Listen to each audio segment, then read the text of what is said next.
will introduce Jimmy Carter to the Egyptian people, not just as a politician or an American diplomat, but also as a person who was really committed to making the world a better place.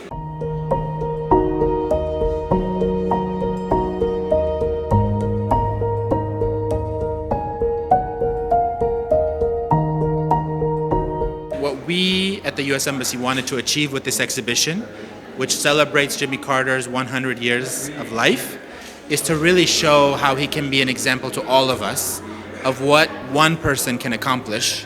Of course, he had a life in politics. He was the President of the United States.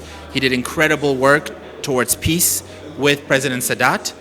But after he was president, he continued to work towards justice and human rights and humanitarian values and housing and support for the most vulnerable.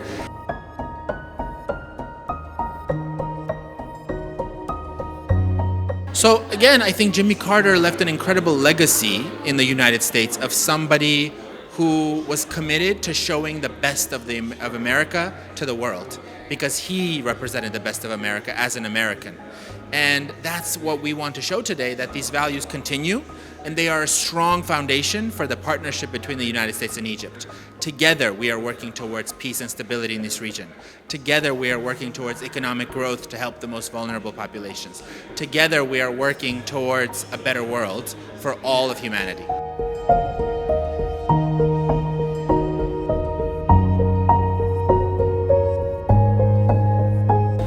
أهلا وسهلا لكلكم.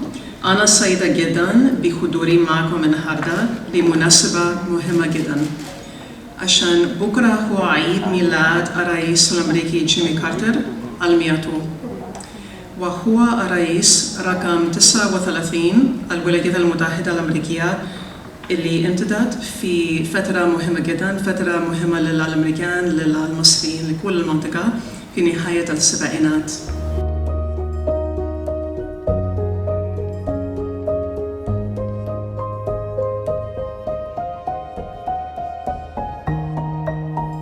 President Carter's post-presidency years have been nothing short of remarkable.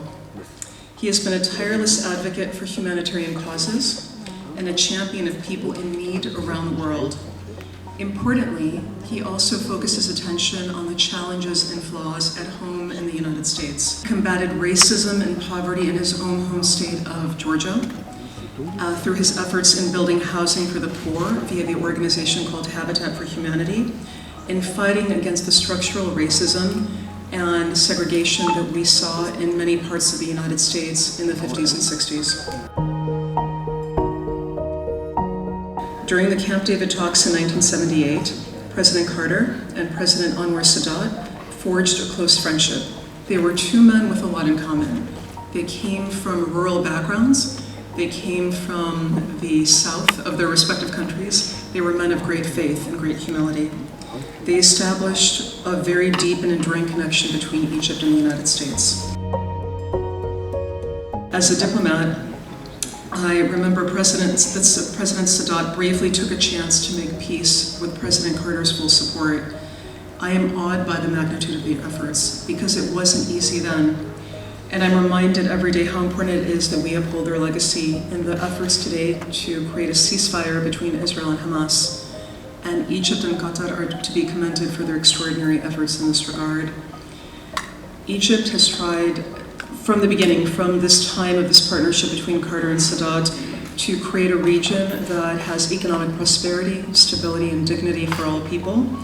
And what we see from President Carter's efforts is that no matter how hard it is, it's worth doing. We're obligated to try to do it, not only as diplomats, but as educators, as students, as citizens, in educating ourselves about what's happening in the world and fighting for peace wherever we can.